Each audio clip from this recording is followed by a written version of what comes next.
Bismillahirrahmanirrahim. Assalamualaikum warahmatullahi taala wabarakatuh. Salam Aidilfitri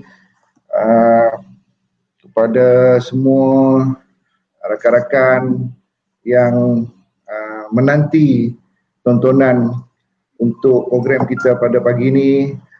Allahu Akbar, Allahu Akbar, Allahu Akbar. Jadi sepatutnya kita mula pada pukul 10 pagi tadi. Wa makaru wa makarullah wallahu khairul makirin. Apa boleh buat, kita hanya mampu merancang. Tuhan yang menentukan, perancangan Allah lah yang sebaik-baiknya. Ada sikit masalah teknikal pada pagi ini, sound tak clear. Jadi saya harap kawan-kawan di luar sana tidak rasa nak marah ke dan sebagainya. Saya minta maaf banyak-banyak bagi mewakili pihak Ailid lah. Jadi sekali lagi, saya Muhammad Hasri bin Muhammad Hazir daripada Kluster Modal Insan, unit latihan kerja belia daripada Institut Pembangunan Kecemerlangan Kepimpinan Ailid KBS. Alhamdulillah, bersyukur kepada Allah SWT dalam bulan Syawal ni. Terlebih dahulu saya ingin mengucapkan dan menyampaikan salam Aidilfitri, maaf zahir dan batin daripada kami kepada anda semua. Jadi saya harap kawan-kawan yang lain dapat memaklumkan dan share kepada rakan-rakan yang lain tentang program kita pada pagi ini. Program kita ialah My Forum at Kerja Belia yang bertajuk Survival Pembangunan Ekonomi Pekerja Belia Pasca COVID-19. Jadi saya harap rakan-rakan di seluruh negara, kaki tangan Ailid di kem wawasan, kaki tangan JBSN, kaki tangan agensi-agensi di bawah Kementerian Belia dan Sukan, dan juga rakan-rakan NGO belia dapat menghebahkan sekali lagi tentang program kita pada pagi ini dan share di bawah tu, dan untuk kita sama-sama tontoni dalam siri program forum pada pagi ini. Alhamdulillah, syukur kepada Allah SWT. Bersama-sama kita pada pagi ini ialah dua orang panel sahabat aktivis belia kita yang tidak asing lagi bagi rakan-rakan belia. Yang pertama, Encik Ahmad Saparudin bin Yusuf. Apa khabar tuan? Alhamdulillah, baik. Ya, saya izinkan saya perkenal sikit sebanyaklah. Kejap lagi kalau Cik Saparudin nak tambah boleh jugalah. Berasal daripada Kunak, Sabah. Kunak. Seorang aktivis belia yang pernah menjawat jawatan Setiausaha Agung Majlis Belia Malaysia pada satu ketika sebelum ini, dan banyak mempunyai pengalaman dalam aktiviti program-program belia di seluruh negara dan juga di luar negara, dan pernah menjawat jawatan naib presiden NGO ABIM belia. Dan beliau adalah salah seorang graduan daripada Universiti Sains Malaysia. Dan pada hari ini, beliau di atas tiket sebelaku pengerusi Persatuan Federasi Kebangsaan Kerja Belia. Terima kasih dan selamat datang Cik Saparudin. Ya, selamat. Okey, yang kedua, rakan dan sahabat kita iaitu saudara Muhammad Irman bin Haji Muhammad Din. Apa khabar Cik Irman? Terima kasih kerana dapat sama-sama di sini. Cik Saudara Irman berasal daripada Gombak. Gombak yang mempunyai kelayakan akademik tertinggi, iaitu daripada Masters Business Admin daripada Universiti Utara Malaysia, dan hari ini beliau bertugas sebagai Ketua Jabatan Bank Negara Cawangan Kuching, Sarawak. Beliau pernah juga menjawat jawatan mantan bendahari MAYC Kebangsaan. Selamat datang Cik Iman. Ya, terima kasih. Okey, tanpa melengahkan masa lagi, saya ingin nak mempersilakan Cik Saparudin untuk meneruskanlah sesi kita pada hari ini dengan memperkenalkan sedikit diri dan juga apa yang Cik Saparudin laksana dalam Persatuan Federasi Kebangsaan Pekerja Belia ini dan juga yang pengalaman-pengalaman sebagai pengamal belia. Silakan Cik Saputi. Ya, Bismillahirrahmanirrahim. Assalamualaikum warahmatullahi wabarakatuh. Salam sejahtera, salam Syawal dan salam PKPP ya. Kita berada di hari kedua PKPP norma baru. Terima kasih saya ucapkan kepada pihak elit, khususnya Saudara Asri dalam menjemput saya mewakili Federasi Kebangsaan Pekerja untuk hadir bersama-sama mengisi satu pengisian yang harapnya bermakna kepada seluruh belia dan juga seluruh Malaysia dalam kita mengisi makna norma baru pasca PKP, pasca COVID-19 dan juga untuk penerusan kehidupan. Alhamdulillah di peringkat FKPB ataupun Federasi Kebangsaan Pekerja Belia, kita merupakan sebuah persatuan NGO yang ditubuhkan respon kepada Dasar Belia Malaysia 2015. Oh, okey. Kewujudan FKPB ni adalah bertitik tolak daripada semangat di dalam Dasar Belia Malaysia. Itu sebab ada kaitan yang rapat dengan belia dan juga Kementerian Belia dan Sukan sendiri. Pun begitu, FKPB ni dia special sikit. Dia didaftarkan di bawah Pejabat Pendaftar Pertubuhan ataupun ROS. Tetapi kita sebab bila adanya Akta Pembangunan Belia dan Pertubuhan Belia 2017 ataupun Akta 668 yang mensabitkan semua persatuan pertubuhan yang mempunyai nama belia dia kena berdaftar di bawah ROI. Cuma kita pada peringkat pada masa itu ialah di peringkat perbincangan di peringkat MBM kita mendapat satu kebenaran untuk menggunakan nama pekerja belia itu. Jadi ingin kepada rakan-rakan pendengar, FKPB ni dia istimewa sikit lah, walaupun di ROI, walaupun di ROS, tetapi dia ada kaitannya dengan KBS dan khususnya kepada pengukuhan kepada Dasar Belia Malaysia itu sendiri. Rakan-rakan yang dirahmati sekalian, sebagai NGO kita had umur tak ada. Maksudnya patutnya umur 18 sampai berhenti nak jadi ahli ya. Tetapi umum mengetahui bahawa kerja kita sebagai pekerja belia ini adalah tugasan utama kita adalah membimbing. Jadi untuk itu maksudnya sebab perlu diingat bahawa kadang-kadang bila kita datang jumpa dengan orang, apa ni pekerja belia? You pekerja belia, you supply pekerja ke? Kata bukanlah sampai pekerja, tetapi itu bahagian daripada tugasan kita. Tetapi pekerja belia ni mengambil konsep bahawa sekumpulan individu yang bekerjasama dengan golongan belia untuk membangunkan bakat dan potensi belia itu sendiri dalam bidang pendidikan, sosial, ekonomi, dan benda ini berlaku secara informal.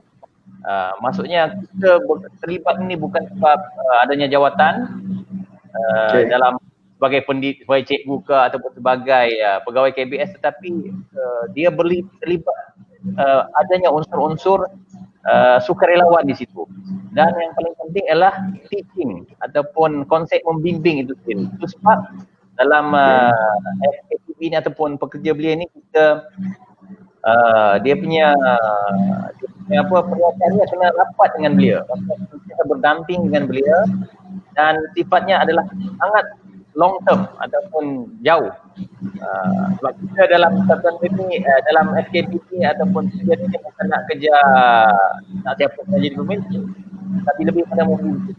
Dan yang paling penting ialah pekerja belia itu harus dipercayai oleh golongan belia itu sendiri. Ini dia. Ya, itu yang pada gambaran awal kepada Federasi Pekerja Belia ataupun profession kerja belia itu sendiri. Ya, itu. Terima kasih Cik Safuddin. Itu saya rasa itu satu penjelasan yang cukup baik daripada individu yang memang terlibat secara khusus dalam bidang pekerja belia ni. Kepada rakan-rakan yang turut bersama ini daripada IKBN Alor Gajah, daripada JBSN Selangor, daripada Cik Nurul Atikah Abdul Rahman daripada JBS Selangor, terima kasih kerana bersama-sama sini. IKBN Alor Gajah, Cik Muhammad Farihan Nordin, terima kasih kerana turut bersama-sama. Tolong share dengan kawan-kawan tu, klik di situ untuk maklum supaya kita dapat ramai lagi rakan-rakan kita ini. Terima kasih kepada kawan-kawan daripada kem wawasan kulim. Okey, seterusnya Cik Irman. Okey, saya difahamkan bahawa Cik Irman memang terlibat dalam bidang sektor ekonomi lah sejak daripada dulu. Dan kalau saya dapat maklum, Cik Irman pernah bekerja di bahagian kewangan lah di IPT dulu dan hari ini bertugas di Bank Negara. Dan boleh Cik Irman cerita sikitlah pandangan persekitaran pandemik COVID ni kepada efek kepada persekitaran ekonomi lah, khususnya kepada kemajuan hidup untuk pekerja belia. Silakan. Bismillahirrahmanirrahim. Assalamualaikum warahmatullahi wabarakatuh. Alhamdulillahirabbil alamin wassalatu wassalamu ala Rasulillah wa ala alihi wa sahbihi ajma'in. Terima kasih kepada saudara Hasri, khusus juga terima kasih kepada Ailit KBS atas jemputan kepada saya untuk menghadiri forum My Forum Ailit ini. Merujuk kepada persoalan ataupun lontaran soalan yang diberikan oleh saudara Hasri Pengurusi tadi berkenaan dengan pandemik COVID-19 yang seluruh dunia merasai kesan dan kebahangannya. Saya rasa di Malaysia juga tidak lepas daripada permasalahan ini, yang mana kita baru sahaja selesai 3 bulan, boleh kita katakan sebagai diuzlahkanlah ataupun diasingkan daripada suasana biasa kepada suatu suasana yang cukup baru bagi kita. Dan hasil daripada proses 3 bulan tersebut, berbagai-bagai istilah telah keluar daripada berbagai sudut masyarakat, kepimpinan negara dan sebagainya. Dan salah satu daripada istilah yang sangat menjadi orang kata apa, word of the day ataupun word of the month adalah new norm. New norm ni benda yang sangat barulah dibangkitkan.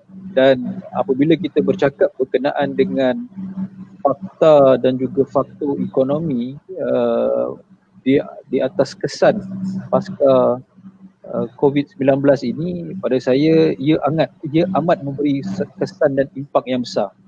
Dalam masa tempoh 3 bulan kita berada di dalam pasca PKP dan sekarang masuk kepada PKPP, berbagai-bagai peluang, ruang dan juga masalah yang kita nampak.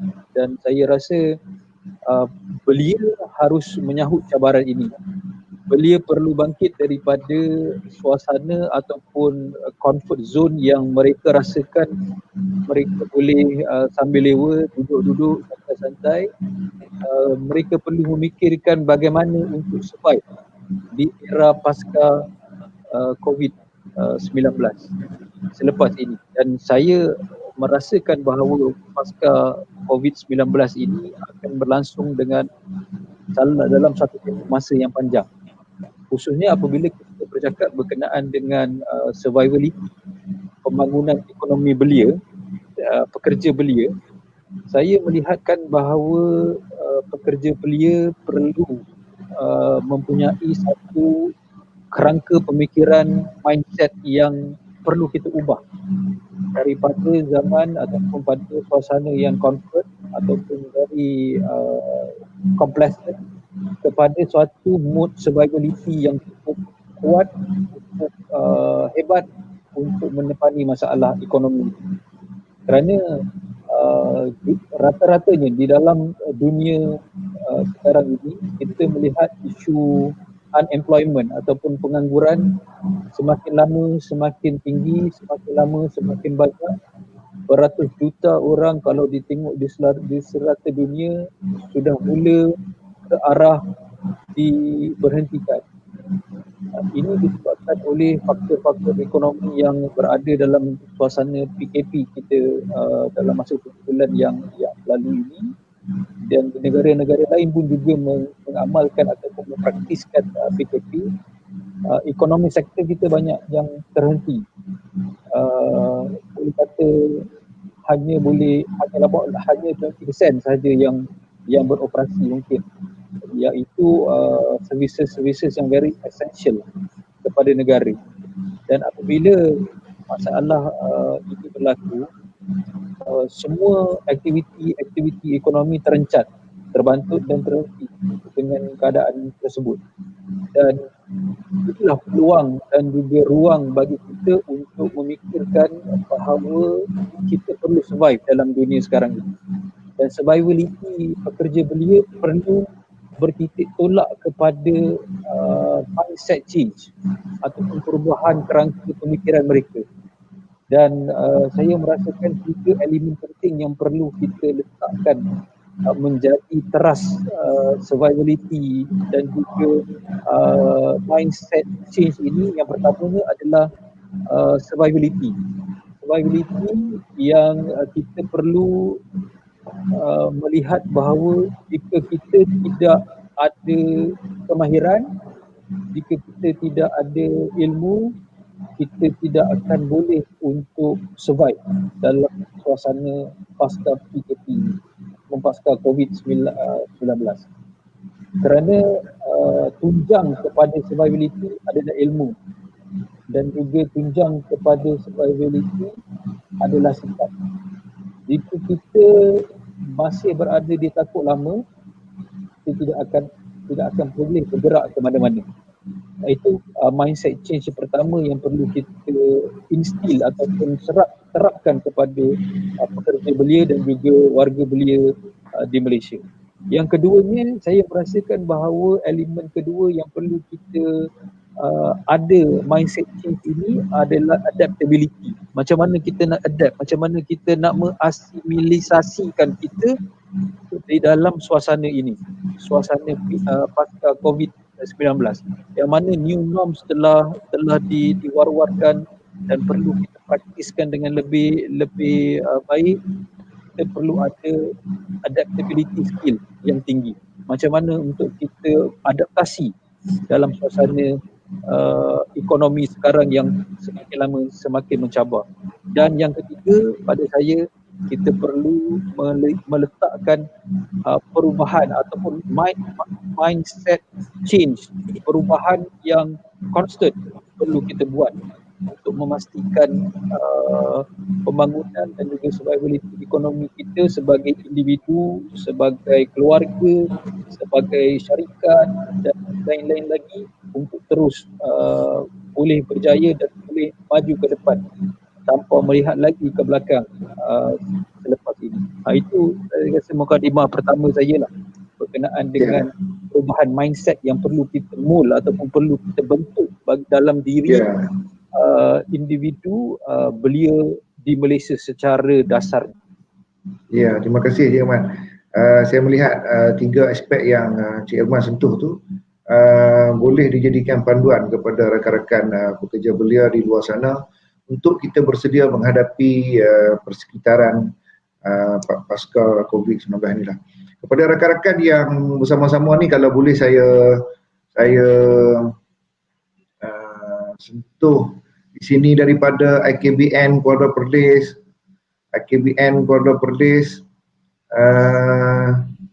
Puan Rose, terima kasih yang datang.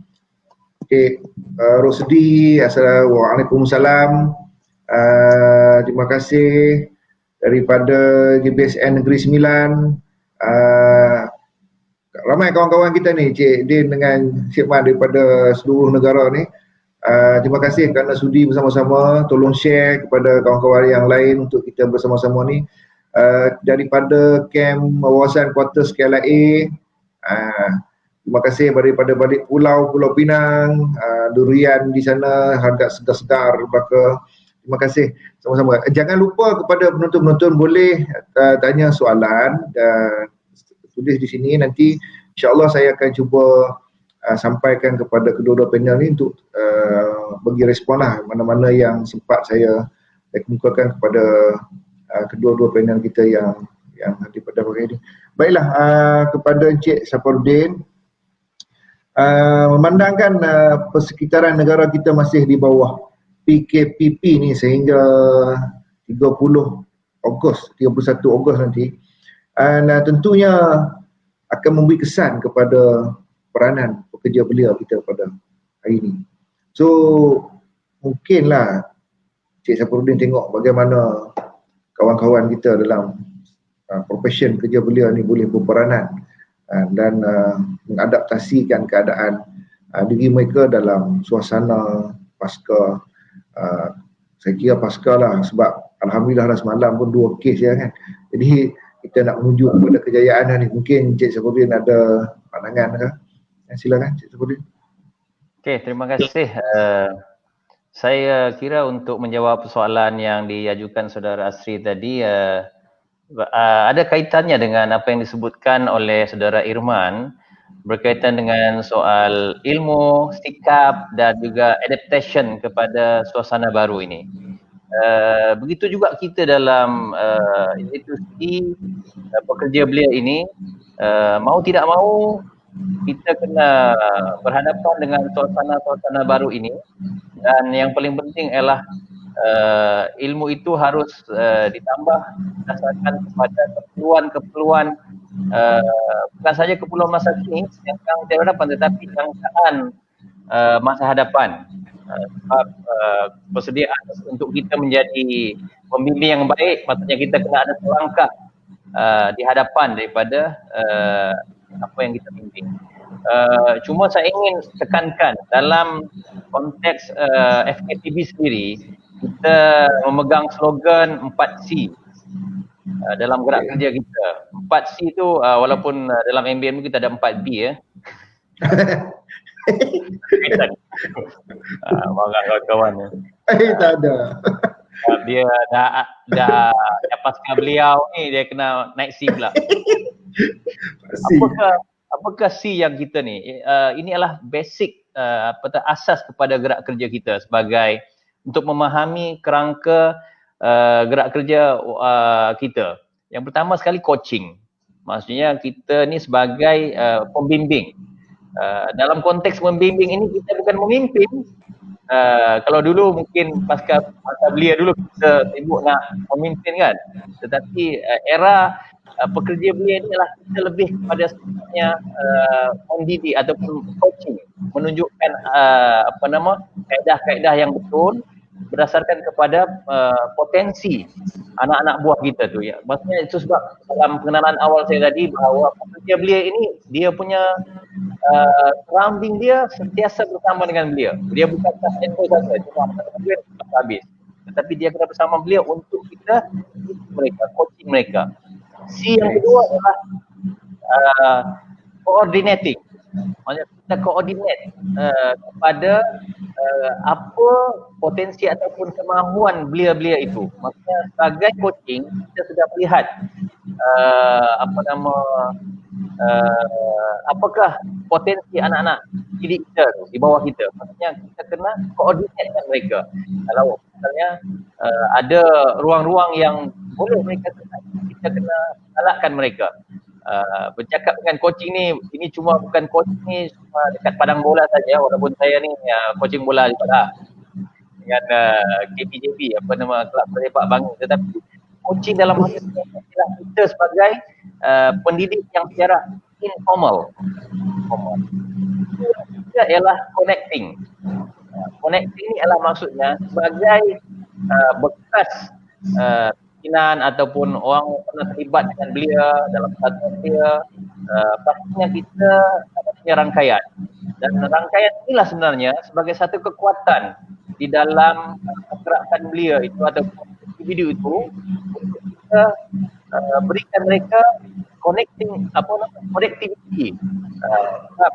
Bila kita belajar ilmu pemasaran, kehidupan ni adalah sebagai pemasaran, dia paling utama ialah connecting. Berapa banyak kita nak connect dengan orang-orang lain. Jadi dalam ilmu PKP ni, soalannya benda tu sama. Maksudnya connectivity itu harus berlaku dan kita sebagai pekerja belia, walaupun berada mungkinlah program yang sudah berubah, ada lagi program yang besar-besaran, tetapi dokumen guide ataupun secara berdepan ataupun secara online harus berjalan. Dan yang keempat ialah consulting. Maksudnya kita sebagai konsul kepada mereka. Bukanlah kita yang memaksa mereka untuk memilih idea-idea tersebut, tapi kita konsul mereka sebagai seorang yang pernah melalui era itu ataupun kita telah melalui dan punya pengalaman dalam hal-hal tersebut. Jadi saya kira inilah yang walaupun keadaan itu berubah, tetapi fungsi dan peranan itu bagi saya akan terus sama, dan mungkin hanya dari segi metod ataupun tool yang ada. Kalau dulu kita kena berada dalam satu program besar, tapi hari ini 4C yang saya sebutkan tadi mungkin boleh secara online macam hari ini. Yang paling penting ialah kita memahami prinsip pekerja belia ialah kita membimbing ataupun mengenal pasti potensi, mengembangkan mereka dan menjadikan mereka ini lebih bermakna berdasarkan kepada aset ataupun apa yang ada dalam, sama ada aset luaran ataupun aset dalaman yang disebutkan di dalam Dasar Belia Malaysia itu. Sebabnya bila kita nak bergerak dalam era ini, memahami Dasar Belia itu still relevan dalam konteks itu. Kaedahnya itu mungkin berbeza. Dan peringkat APB sendiri, kita mengusahakan berdasarkan kekuatan ahli-ahli kita. Ahli kita ni ada yang hebat dalam bidang kemahiran misalnya. Lepas SPM baru ni dia berhadapan dengan apakah ruang dia ataupun mana sifat SPM misalnya. Maksudnya ini memerlukan kepada coaching dan bantuan daripada pekerja belia yang memahami tentang mungkinlah. Kalau yang terbaik mungkin masuk IPC tak ada masalah. InsyaAllah tahniah. Tetapi bagi mereka kecil misalnya. Jadi apa yang kita jalankan di peringkat FAPB melalui rakan saya Saudara Rizan, kita kumpulkan satu grup gerak kerja untuk mengumpulkan minat-minat anak-anak muda lepasan SPM ini yang mungkin tidak ada peluang masuk ke IPT, tapi ada peluang ataupun ada peluang-peluang lain dalam bidang teknikal misalnya. Yang ini kita bantu dekat FABB untuk kita gerakkan. Begitu juga dalam konteks gerak kerja sukarelawan. Maksudnya sekarang kita harus lihat bila kata masih lagi PKPP ini, cabaran kita terbesar ialah anak-anak muda yang tak boleh pergi sekolah. Kecuali kita lepaskan baru ni, Kementerian Pendidikan lepaskan semua mereka yang di peringkat ujian pertama. Tetapi bagaimana grup-grup yang masih ada di rumah tu? Ini cabaran yang perlu ada, dan harusnya kaedah tadi yang saya katakan 4C itu kita aplikasikan untuk melihat kepada keperluan tempat. Dan Din, Pak C tu cuba sebut sekali lagi, Pak C tu. Coaching, coordinating, connecting dengan consulting. Coordinating Kita coordinate. Coaching, coordinating. Ada pendengar kita tanya tu, Tuan Rospi Agustaha daripada sahabat lama ni kan, bos lama. Coaching, coordinating, connecting dan consulting. Yang tak ada teruskan. Yang tak ada kita nak memimpin lah, tak ada. Kita kerja ini peringkat tu kita dah, maksudnya tahap kita ialah tahap mendidik.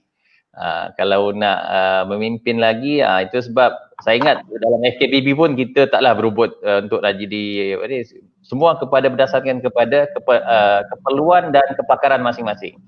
Okey, terima kasih. Okey, terima kasih. Terima kasih.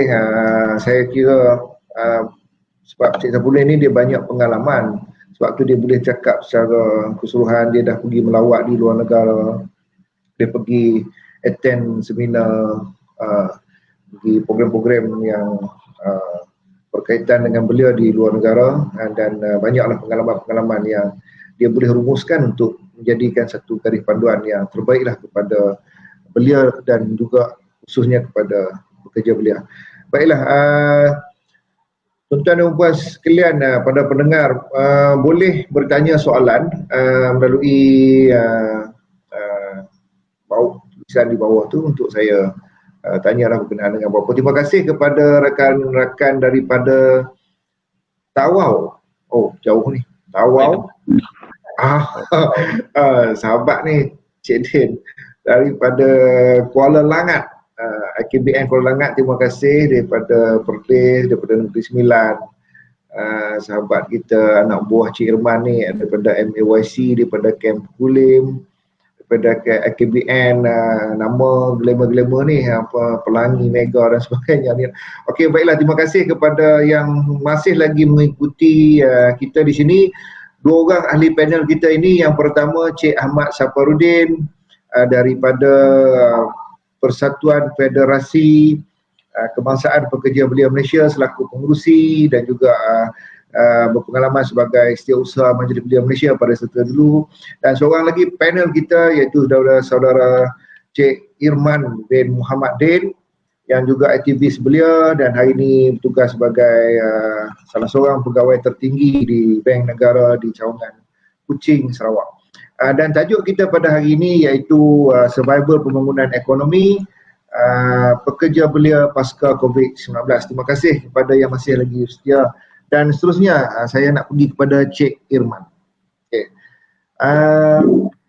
Baru-baru ni seperti mana yang kita semua maklum bahawa Yang Amat Berhormat Perdana Menteri dah umum satu pakej rangsangan ekonomi yang saya disebut penjana.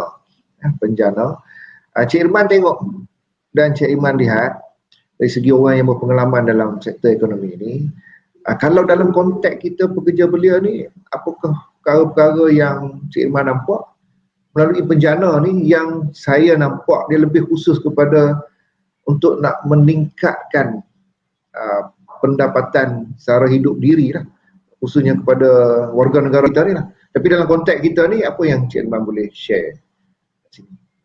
Okey. Terima kasih kepada Saudara Hasri atas soalan penjana ni. Sebenarnya penjana ni adalah salah satu daripada inisiatif yang kerajaan laksanakan, hasil daripada pakej rangsangan ekonomi yang pertama iaitu dipanggil Prihatin, dan ini adalah pakej kedua yang dipanggil penjana. Dan hasil daripada kedua-dua pakej ini, saya dapat rangkumkan bahawa total stimulus package yang telah disuntik ataupun dirangsangkan oleh kerajaan adalah sebanyak lebih kurang 295 bilion ringgit ratio. Ini adalah salah satu daripada rangsangan yang saya rasa paling besar kerajaan pernah laksanakan. Dan apabila kita mengkhusus kepada penjana, khusus pelan penjana ini ataupun inisiatif pelan jana semula ekonomi negara, ini total dia sebanyak 35 bilion dan dia berteraskan ataupun berpaksi kepada 3 teras utama, iaitu nombor 1 adalah memperkasakan rakyat, nombor 2 lonjakan perniagaan, dan yang ketiga adalah jana ekonomi negara. Ini adalah 3 teras utama yang tersenarai ataupun diklusterkan dalam penjana. Sebagai pekerja belia, sebelum saya nak terus kepada penjana ini, saya nak berikan sedikit perspektif bahawa di Malaysia ini komposisi ataupun demografi umur warga kita yang berumur dalam lingkungan 15 hingga ke 30 yang kita klasifikasikan mungkin dalam review yang akan datang oleh KBS, mungkin nak tengok perkara ini. Dalam 15 ke 30 kita ada demografi kita ada sebanyak dalam 10 juta kurang lebih warga ataupun belia. Kalau kita lihat dari perspektif percentage, lebih kurang dalam 33% total population of Malaysia yang sebanyak dalam 20 juta kita ada. Kita ada dalam lebih kurang 32 juta begitu. Kalau kita melihat dari perspektif yang kita lanjutkan sikit, umur gazet belia yang sekarang ini diterima pakai 40. 15 ke 40 kita ada dalam lebih kurang 15 juta orang bersamaan dengan 47% population of Malaysia. Ini besar sebenarnya. Kalau kita tengok dari segi demografi dan juga pattern umur ini, belia ini adalah penggerak kepada ekonomi negara. Dan apabila kerajaan melihat perkara ini, 40 inisiatif yang didasarkan ataupun didasari dalam pelan penjana ini, saya rasa boleh kita katakan 40-40 ini boleh kena kepada, ada impak kepada pekerja belia ataupun kepada warga belia Malaysia. Sebagai salah satu contohnya, saya ingin menyebutkan bahawa inisiatif program 2 bilion peningkatan kemahiran yang dinyatakan oleh kerajaan di dalam penjana, sebanyak itu peruntukan diberikan untuk memastikan pekerja belia, penganggur belia kita tidak menganggur dan diberikan skill baru, yang mana saya lihat program upskilling, reskilling, cross skilling yang kerajaan ingin laksanakan.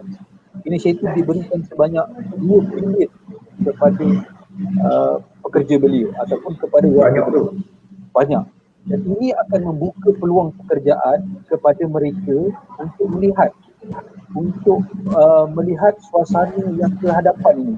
Moving forward, what they need to be, what kind of skills that they are required to have in order for them to move forward dan juga survive dalam suasana pasca COVID-19.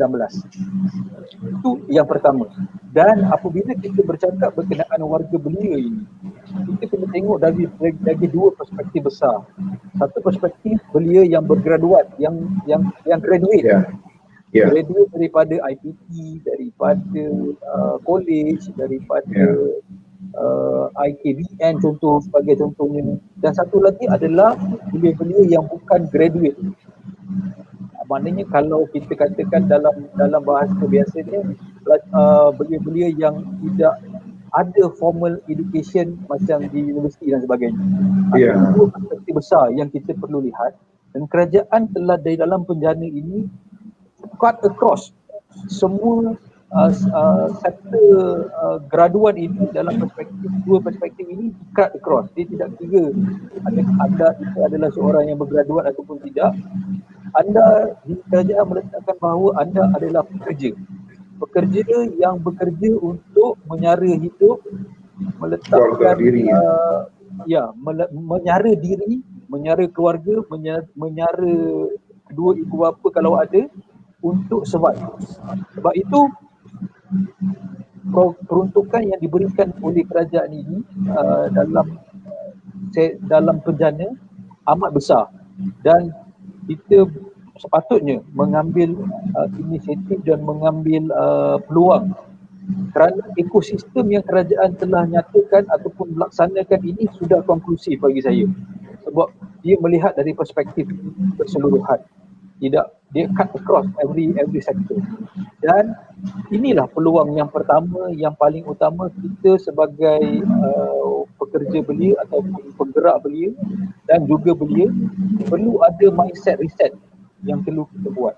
Dan salah satu daripada mindset reset yang kita perlu ubah adalah jangan jadikan melihat kita berada kita bekerja sebagai pekerja formal sahaja. Dan ini perlu kita lihat dari aspek ekonomi yang sedang kita rancak, kita perkatakan. Maknanya kita bukannya bekerja sepenuh masa di pejabat, duduk 9 to 5, datang duduk dekat office, habis kerja kita balik. Tetapi gig ekonomi ini adalah untuk melahirkan pekerja-pekerja yang independent, yang tidak ada contractual obligation dengan mana-mana majikan, tetapi mereka ini adalah stand alone workers yang boleh menyumbang dengan besar sekali kepada ekonomi negara. Macam kita tengok dalam COVID PKP yang lepas, siapa yang menjadi penggerak kepada ekonomi? Mereka ini, contohnya orang-orang yang riders, bawa GrabFood, bawa Foodpanda, bawa Healthy dan sebagainya. Mereka inilah orang-orang yang membantu menggerakkan ekonomi dengan secara tidak langsungnya. Dengan services yang mereka berikan, ini telah membawa kepada kerajaan melihat kepentingan ekonomi ini dalam perspektif yang lebih besar. Sebab itu kerajaan juga memberikan peruntukan bahawa mereka ini boleh menyumbang kepada KWSP ataupun PF, SOPSO untuk terus boleh menyumbang secara formal di dalam ekonomi negara. Itu saya rasa yang perlu kita lihat. Dan sebagai independent workers ini, dia bukan hanya, saya nak keluarkan sedikit kita punya perspektif ni, bukan kita kata gig ekonomi ini hanya sebagai rider motor, pun pandang saja. Sebenarnya dia mencakupi banyak bidang. Kalau anda seorang engineer ataupun anda seorang technician, anda boleh involve dalam gig ekonomi. Macam mana? Contohnya kerajaan dulunya kita dah tengok macam mana MTech membuka ruang, contohnya mengadakan platform usahawan e-rezeki. Bagaimana kita kalau macam Cik Asri ada kepakaran membaiki handphone contohnya, boleh masuk dalam portal ataupun buat sendiri portal kita sendiri, advertise kita punya kemahiran, dan mungkin kalau ada orang yang berjaya kepada expertise kita, boleh engage dengan kita dan bolehlah menyambung mendapat hasil daripada ini. Sebenarnya yang saya katakan tadi, artinya skill yang kita ada tu kita boleh promote kepada orang lain. Kalau orang lain nak perlukan tenaga kemahiran kita, boleh ambil perkhidmatan kita untuk dalam segi maya dan sebagainya lah. Betul. Itu yang berlaku sekarang ini pada tahun 2008 di Amerika. Perkara gig ekonomi ini telah menjadi buahan mulut ataupun dikoinkan menjadi salah satu daripada economic term, dipanggil gig ekonomi. Sebab gig itu adalah kalau orang-orang yang suka dengar konsert ni, orang dulu-dulu macam bayi-bayi kita ni mungkin gig, dia pernah pergi dengan gig, maknanya dekat mana-mana kelab ke apa ke kan, orang buat persembahan individu, dia sendiri je buat persembahan, dia buat gig dia sendiri. Sebab itu kita ni macam saya, macam Cik Asri, macam Cik Zain tadi, kita ada orang kata apa nama kemahiran tertentu, skill tertentu. Kalau kita gigkan dia, itulah sumber pendapatan yang mungkin boleh kita jana daripada skill kita. Sebab itu pada saya, kita kena keluar daripada kerangka pemikiran lama, bawa kepada kerangka pemikiran baru, yang mana semua benda yang berada di dalam kita, di kita ini, kita boleh monetize. Kita boleh jadikan itu sebagai sumber pendapatan. Kalau kita pandai bercakap, kita boleh jadi MC. Dengan adanya virtual macam streaming ini, kita boleh buat kita punya own channel. YouTubers adalah gig ekonomi. Kalau kita pandai menyanyi, kita pandai main gitar, kita buat kompos lagu kita boleh dapat hit daripada YouTube yang channel yang kita buat. Itu gig ekonomi.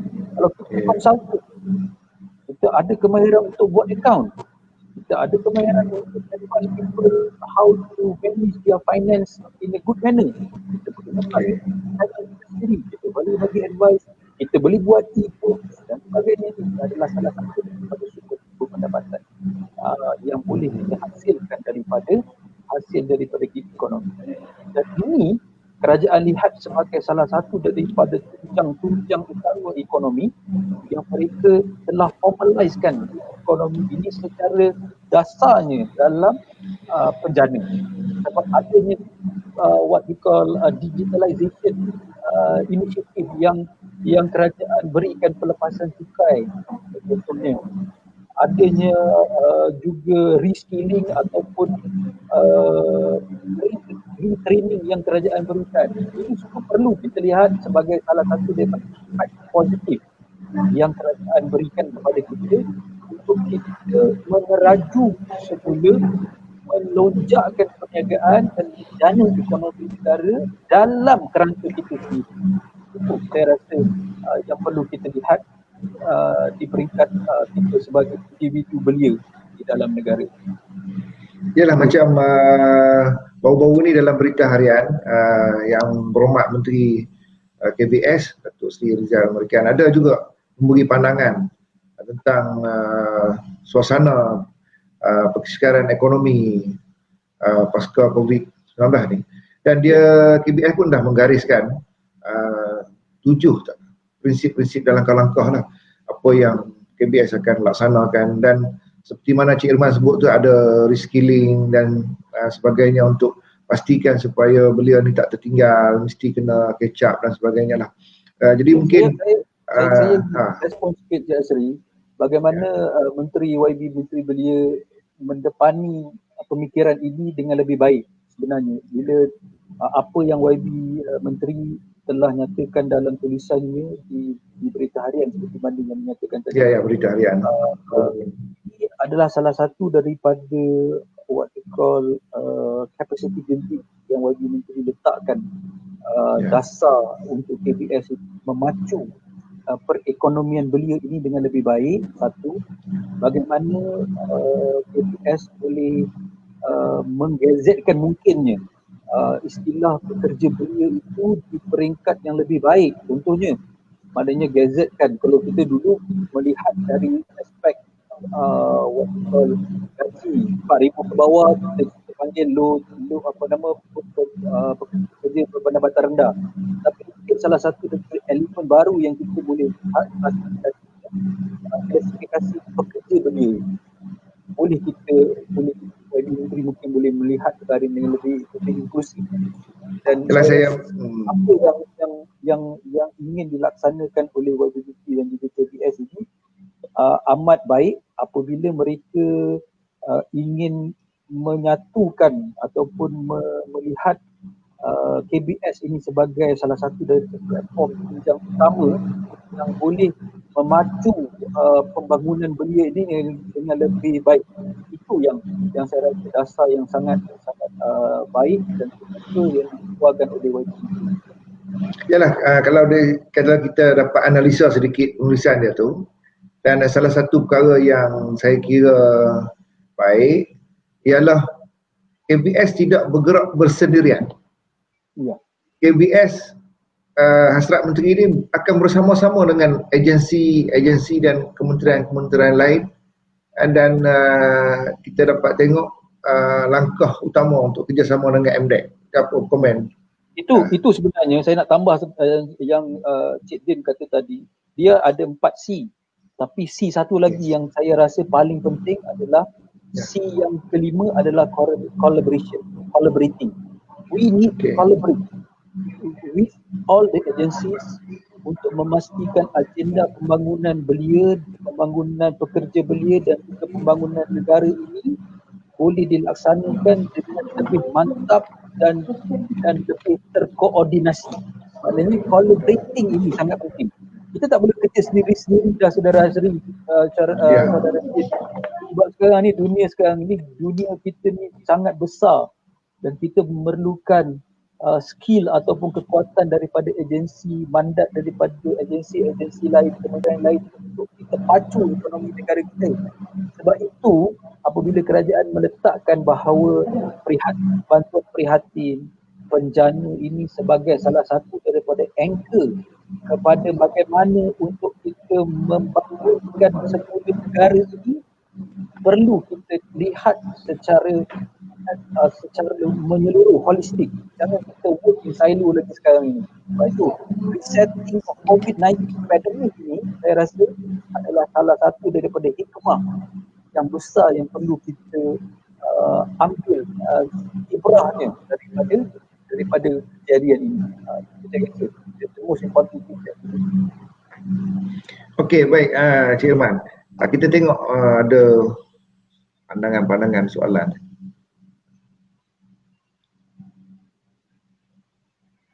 Pandangan-pandangan soalan ni daripada Cik Rospi Azgus, ni bos lama ni kan. Okey, Cik Safarudin, ni ada sentuh sini.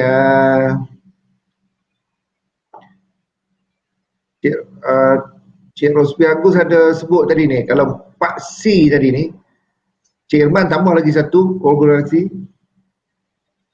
Tuan Rospi Agus kata kena satu lagi mungkin common sense. Common sense. C satu lagi, common sense. Kepentingan bagaimana beliau boleh menyesuaikan diri. Tu. Mungkin Cik Ahmad Safarudin boleh bagi pandangan lain ataupun sebagainya.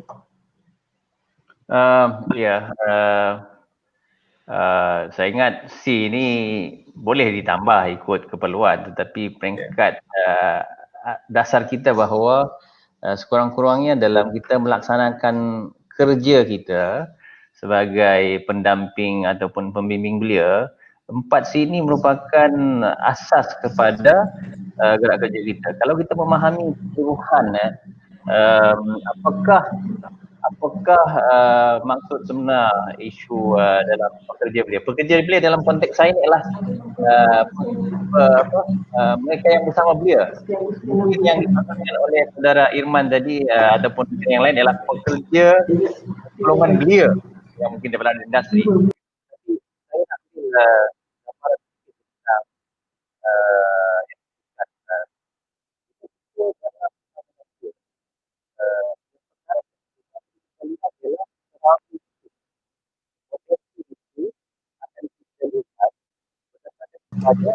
common sense yang ada dalam pengalaman kita melihat potensi budak-budak ataupun potensi anak-anak didik kita. Sebagai contoh, saya nak menjadi jurulatih bola sepak, saya kena ada satu skill yang boleh melihat kebolehan anak-anak didik itu sendiri. Jadi maksudnya saya dalam common sense-nya saya kena ada daya itu. Daya tangkap ataupun daya melihat kepada kekuatan individu sendiri. Okey. Begitu juga dalam soal collaboration tadi. Bila kita sebutkan soal connecting ataupun coordination, maksudnya itu harus berjalan. Kita dalam membangunkan belia, melihat keperluan mereka dan mengangkat potensi mereka itu harus berkisar kepada perkisaaran ekosistem yang menyokong kepada usaha itu. Jadi inilah perlunya kepada collaborate dengan yang lain-lain. Pastinya kita masih ingat lagi kalau dulu ada idenya ialah kerjasama. Lepas tu kita upgrade sikit jadi MBOS, National Strategi. Itu sebahagian konsep itu ada. Sekarang ini benda tu ialah kita walaupun kita sebutkan soal berlumba, tetapi dalam konteks negara dia ada yang dipanggilnya connectivity dan connection itu dalam konteks merangkumkan kesemua. Saya ingin berikan satu contoh. Bila kita berada dalam pembangunan kita, paling penting ialah kita memahami ruang lingkup mereka. Keperluan belia berbeza mengikut kepada kelompok sasar. Belia yang duduk di PPRT berbeza keperluannya dengan di rumah perumahan ataupun kampung. Jadi benda inilah yang memerlukan kepada seorang sukarelawan pekerja belia ataupun siapapun yang terlibat, perlu ada common sense itu tadi. kita melihat kepada surrounding itu. Yang keduanya untuk kita membina kepercayaan itu. Maksudnya tidak mungkin akan ada connectivity ataupun kolaborasi sekiranya tidak ada apa dipanggil respect ataupun trust di dalam perhubungan. Baik ada kita dengan golongan belia ataupun golongan belia itu dengan agensi ataupun mana-mana agensi dalam masyarakat. Kemudian yang seterusnya ialah bagi saya ialah kita harus membina satu kesadaran yang selamat kepada golongan belia. Karena kita merasakan bahawa belia ini betul-betul belia ini tak ada cabaran, bukan soal cabaran, tetapi dalam kita membangunkan belia yang sangat fragile ini, yang sangat usia mereka ni 15 ke 30 ni memang berjalan. Kalau kita belajar ekonomi, dia punya turning point-nya dekat situ. Kalau kita mampu memberikan mereka yang terbaik, insyaAllah dia akan naik. Jadi maksudnya harus perlunya ada satu environment yang selamat untuk mereka, dan kita sebagai pembimbing untuk kita melihat harus melihat keadaan itu berlaku dalam apa-apa pun benda yang kita nak. Ada kalau kita ingin membimbing mereka dalam konteks pasca SPM misalnya, kita harus ada ada agensi mana yang harusnya budak-budak berkesan SPM ni dengan lulusan mereka, minat mereka kita salurkan kepada agensi mana yang patut caretaker mereka dalam soal ini. Saya ingin pergi kepada satu kelompok yang dipanggil yang kita juga ingat dalam masa COVID baru-baru ni, apa yang kita lihat adalah kelompok minoritas dan kelompok yang kecil. Pada COVID baru ni ialah saya terkesan dengan bila kelompok-kelompok belia yang bau keluar, bau hidup berkeluarga ataupun pasangan muda.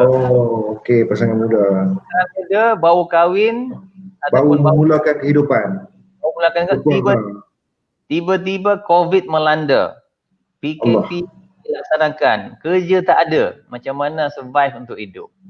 Jadi apa yang kita sebagai pekerja belia, kita melihat itu, kita cuba bantu dari segi kewangan, dan yang paling penting untuk melihat di mana ruang-ruang untuk kita connectkan mereka untuk bantunya. Itu juga saya panggil sebagai golongan belia yang NEET ni, yang tidak terlibat di dalam non-educational training or NEET ni. Mereka ni tidak masuk ke IPT, tidak bersekolah, dan ke mana mereka ni akan, sedangkan mereka adalah bahagian daripada yang disebutkan dalam statistik tadi adalah 10 juta golongan belia, dan dalamnya itu adalah sebahagiannya dia kelompok-kelompok NEET. Jadi itu sebab common sense saya setuju perlu, dan ini sebagai ilmu kepada setiap penggerak belia bahawa pekerja kita ialah kerja kita berdasarkan kepada kebolehan kita, kemampuan dan juga pengalaman yang kita ada untuk kita menyumbang kepada pembangunan belia. Dan saya boleh bersetuju juga dengan saudara Irman, collaborating ni memang kita tak boleh buat seorang-seorang, walaupun kita ni ada pengalaman, tapi itulah bila keadaan-keadaan ni memang bekerja bersama-sama itu lebih baik daripada bekerja seorang-seorang. Sekian. Okey, Cik Sabudin, boleh share tu dalam kita nak mengharungi suasana pasca COVID-19 ni, sudah tentu pembangunan ekonomi pun kita kena ambil kira lah. So peranan kerja belia yang macam Cik Sabudin sebut tadi, saya rasa kalau lebih ramai pekerja belia ni ada di Malaysia, dia macam merupakan pembimbing, kena pasti belia-belia ni masalah dan sebagainya, dan dia mesti kena ada sifat yang boleh dipercayai oleh belia untuk menjadi rakan bimbing. So apa pandangan Cik Ahmad Safarudin selaku orang yang berada dalam NGO Federasi Kerja Belia ni, peranan kerja belia ni kerajaan perlu perbanyakkan lagi ke, meningkatkan latihan dan skill lagi kepada pekerja belia ni, ataupun bagaimana untuk kita nak mantapkan lagi pekerja belia yang ada dalam Malaysia? Ya, saya sangat setuju dengan pandangan Saudara Asri tadi. Ya, kita di peringkat KBS sendiri pun dalam kerangka FKPB bersama-sama membantu untuk merealisasikan pekerja belia ni diangkat sebagai sebuah aktiviti. Sekarang ni kita tengah buat NOS untuk pekerja belia bersama dengan IRIS, dan juga FKPB sendiri terlibat membantu ILIT dalam usaha kita memberikan penerangan tentang konsep pekerja belia. Dan saya memang betul dalam konteks mengungkapkan ini, kita memerlukan kepada pemahaman ataupun penginstitusian pekerja belia ini sebagai sebuah institusi di dalam masyarakat. Saya masih yakin dan ini apa yang saya masih pegang dalam prinsip kehidupan saya, bahawa tidak semua perkara itu kerajaan dapat lakukan. Harus ada yang sifatnya kerakyatan, yang digerakkan oleh rakyat. Kerajaan sebagai kerajaan yang punya dana, punya fasiliti, harus menjadi fasilitas kepada gerak kerja masyarakat ini. Saya ambil contoh ya, Saudara Sri, kita tu berada dalam pertubuhan belia. Kita ada pejabat belia. Apakah natijah kepada kehadiran golongan belia di dalam satu kawasan? Natijahnya ialah kehadiran mereka disedari oleh kelompok masyarakat itu. Jadi macam manakah kehadiran kita dapat dirasai melalui cuma dengan bangunan, tapi melalui program-program kita yang sifatnya masyarakat, yang kalau kita katakan sebagai ABCD, Asset Development, Asset Development Community, maksudnya menggunakan kekuatan setempat untuk kita bangunkan. Jadi itu saya masih lagi berpegang kepada pusat-pusat belia ni harus berada dalam setiap kawasan. Tetapi bukanlah cuma sebagai pejabat, tetapi tempat-tempat untuk anak-anak muda bereksperimen, melaksanakan kerja, tempat perjumpaan. Dan ini sebenarnya telah dilaksanakan di beberapa tempat. Kalau peringkat kerajaan, saya cuba ambil contoh Cafe 18, tetapi kerajaan. Kalau peringkat NGO, di peringkat kita sendiri digerakkan oleh rakan-rakan kita di AYG, satu tempat dipanggil Adaptius Garage. Tempat itulah menjadikan sarang untuk golongan belia ini kita berjumpa dan melihat kepada keperluan mereka. Dan kalau ini dapat digerakkan oleh KBS, kerajaan ataupun saya ingat dia cukup menarik untuk kita gerakkan. Dan inilah datangnya konsep pekerja belia itu sendiri. Dan saya ingin menyatakan bahawa pekerja belia ni, kalau dia punya semangatnya masih lagi nak kerja macam kita dulu Persatuan Belia ni, sekali ujungnya AGM kan.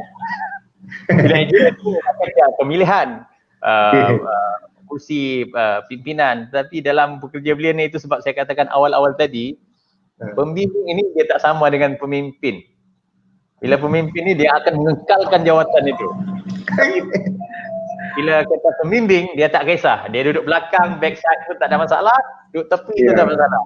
Jadi itulah saya dalam konteks ini, dan benda ini sangat relevan dalam kita berhadapan dengan PKPP ini dan juga pasca ini, sebab kita memerlukan kepada seramai mungkin karyawan-karyawan yang dan ingin mungkin saya maklumkan, saya ingat ada rang undang-undang tentang pekerja sosial akan dibentangkan.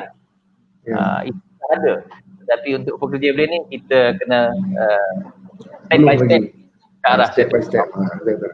Okey, terima kasih. Itulah kita bercakap dari semasa ke semasa, kita bercakap sepanjang masa berkenaan dengan pekerja belia. Sekurang-kurangnya masyarakat di luar sana memahami perbezaan di antara kerja sosial, kerja belia, perbezaan tu dia tak sama. So pemahaman kita tu berbeza. So terima kasih kepada rakan-rakan yang masih lagi bersama-sama setia untuk menonton dan juga mendengar perbincangan di antara barisan panel-panel yang ada ini.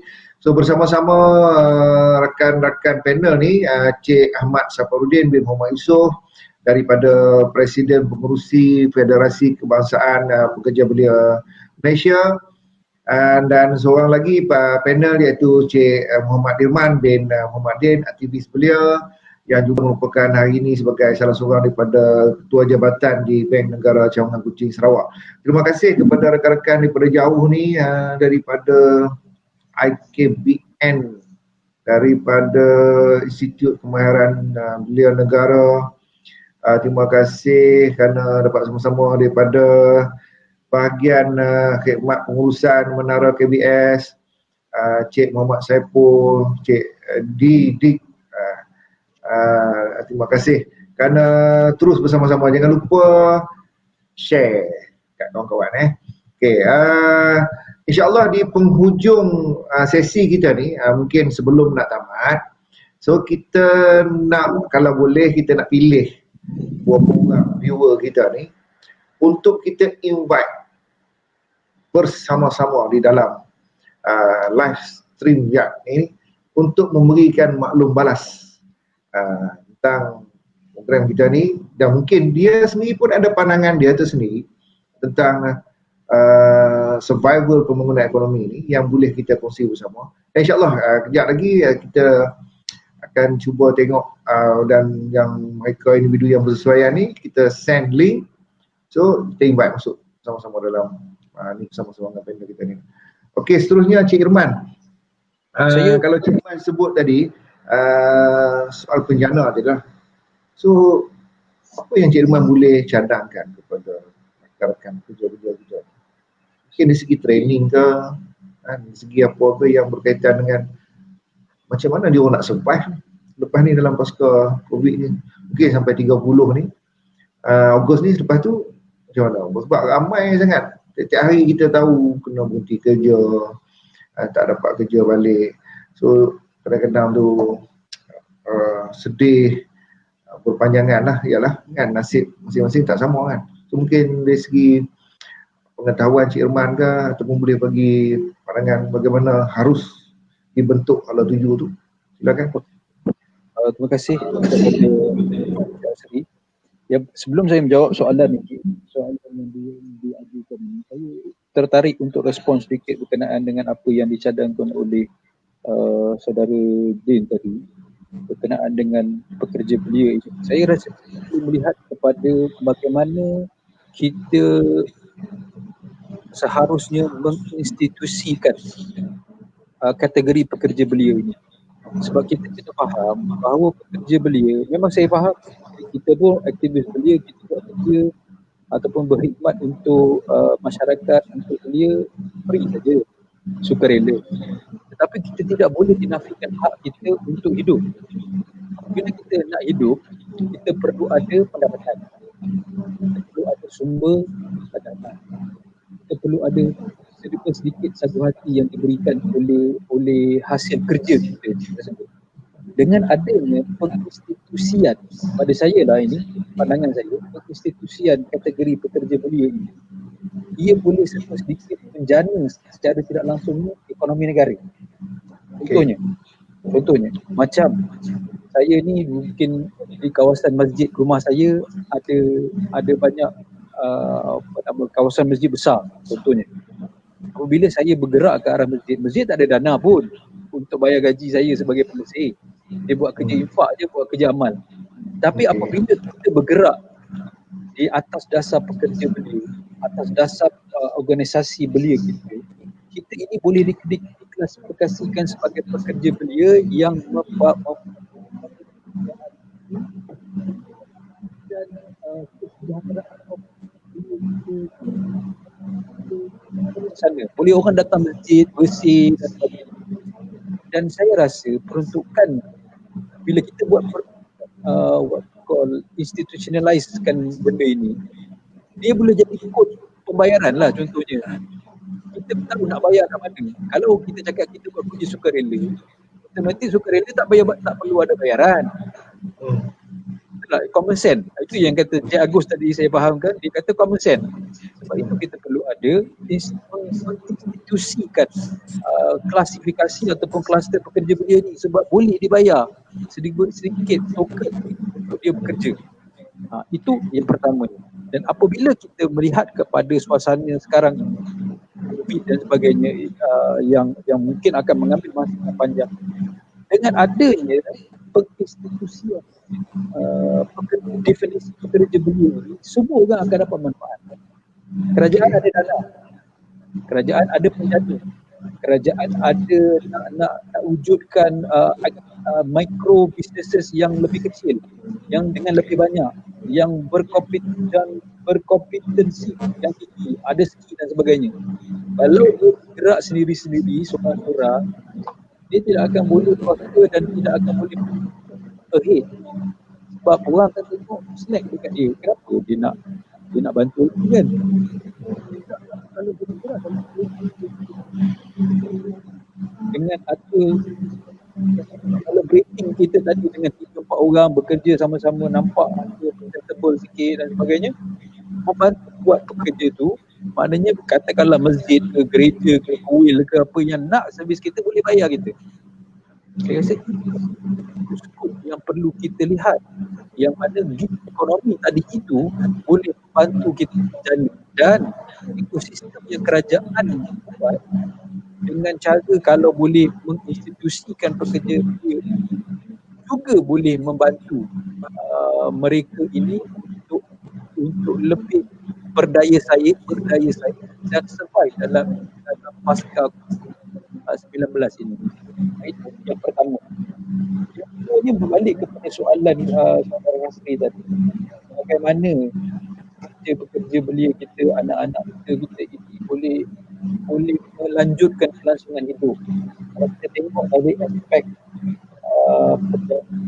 yang sebanyak 35 bilion ini, kita nampak kalaulah dia boleh menelaah sedikit dalam teras kedua, mungkin dalam kluster bantuan geran pinjaman kepada PKS, kepada syarikat-syarikat kecil yang berbentuk pertengahan untuk cuba digitalize operation dia.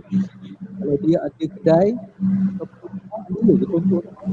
mak dia dekat rumah hari ni PKP masak untuk adik-beradik dia, katakanlah adik-beradik dia ada 5 orang. Apa salahnya mak dia masak, beli bahan sikit, masak untuk 10 orang. 5 lagi portion boleh kita jual.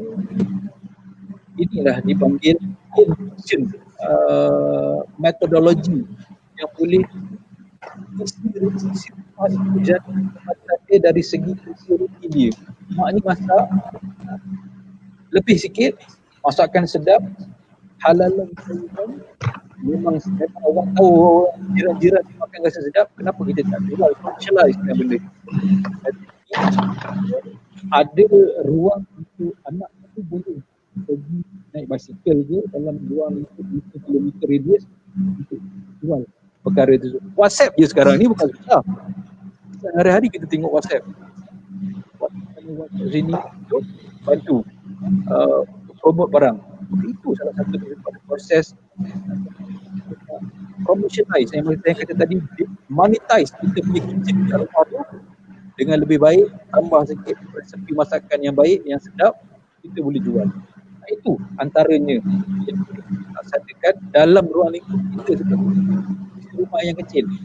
Kalau kita ni ada businesses, ada kilang kecil untuk buat kek dan sebagainya, itu different. Itu kalau dari aspek penjana, kita boleh minta macam mana kita nak digitalize operation kita. Kita buat WhatsApp, kita buat Facebook, kita masuk platform tertentu, Foodpanda, Lazada dan sebagainya.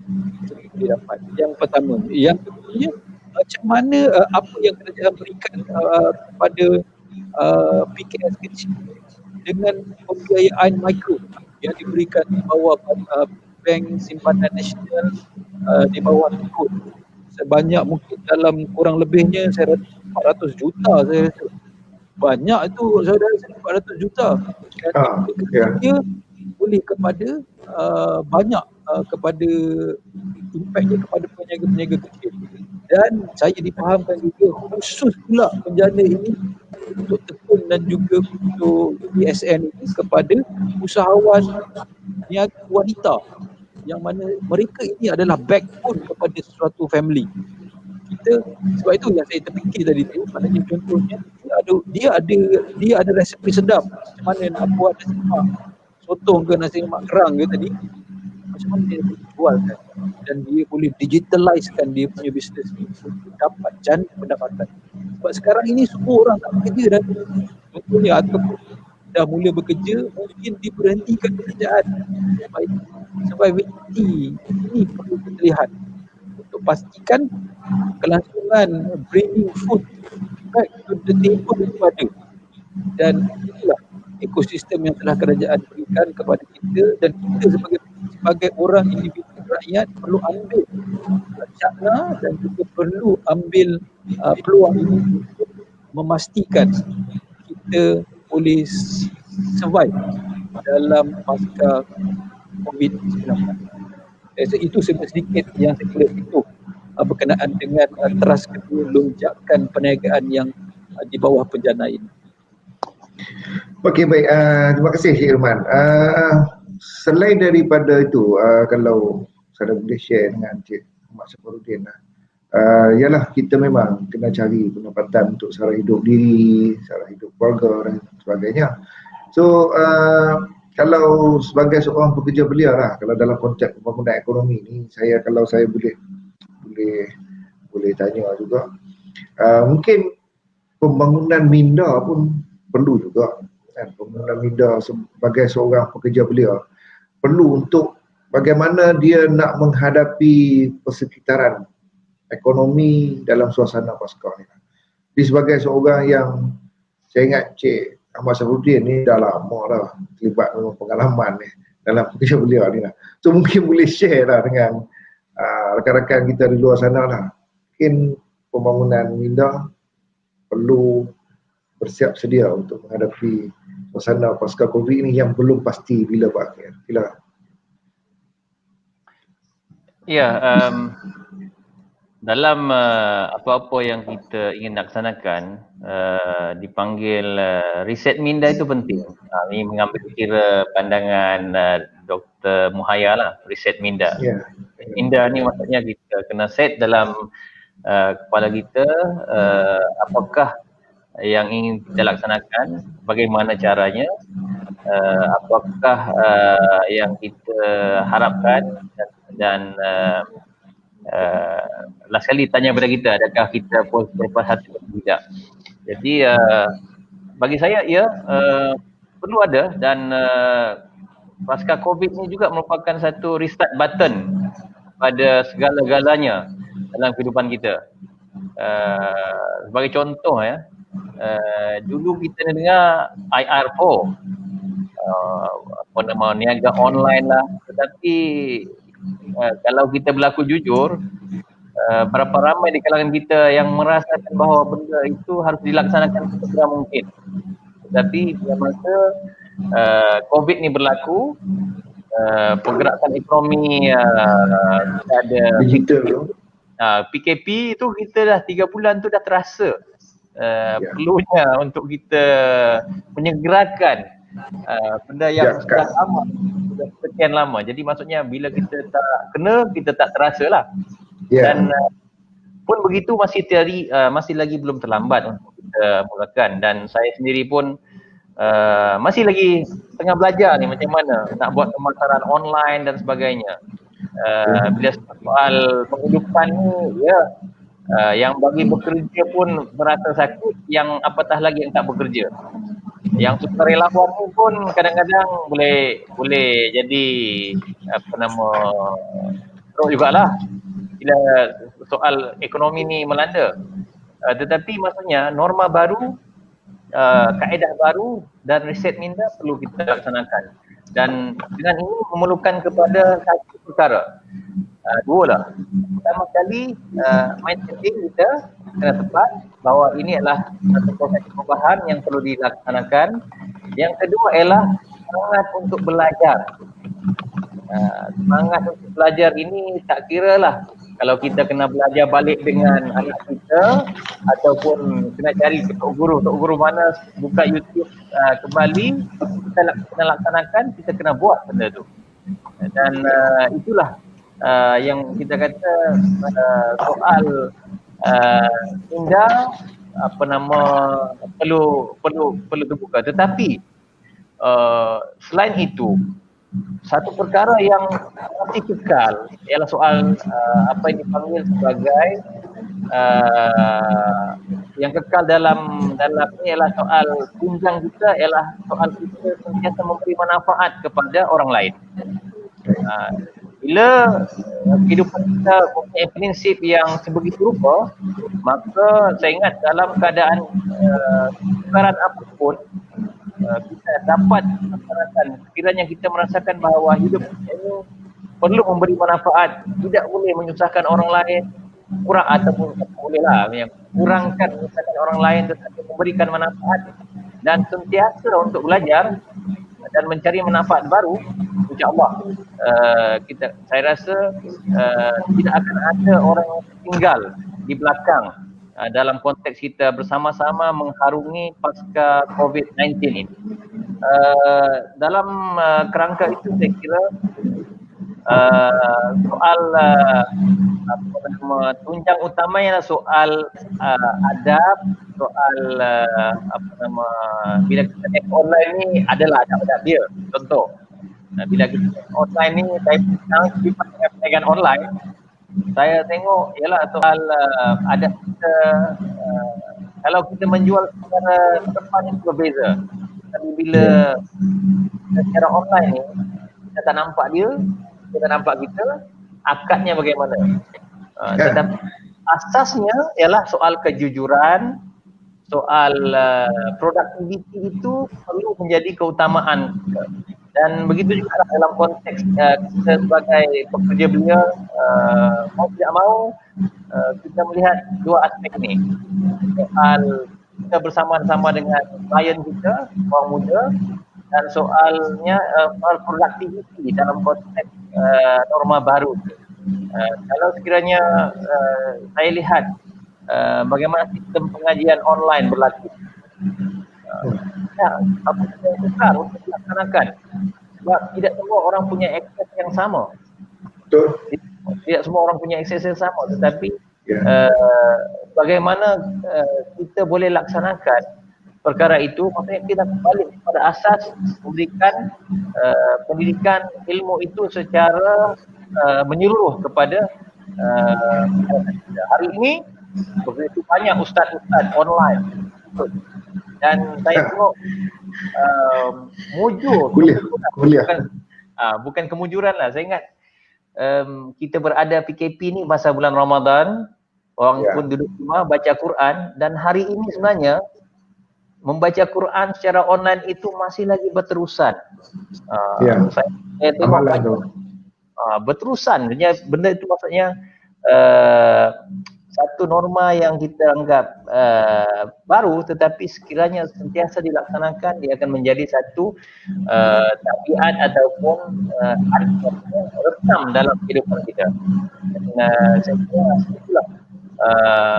Kalau dulu kita ada disebutkan tentang wawasan negara, kalau zaman saya dulu 2020 lah. Lagi kita tidak berada di 2020, kita tidak merasakan benda itu sebagai satu peluang. Tetapi hari ini kita berada di sini dan mintanya harus lagi bukan cuma tahun 80-an, tetapi kena menganjak ke depan. Dulu kita ada TN50.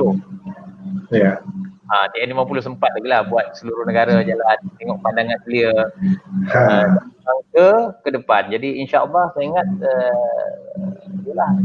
action kita ni lah, negara kita adalah negara yang bergerak ke depan, dan untuk itu minda kita harus terbuka, Tapi asasnya ialah benar-benar nilai dan akhlak itu harus kekal dalam seluruh masyarakat kita.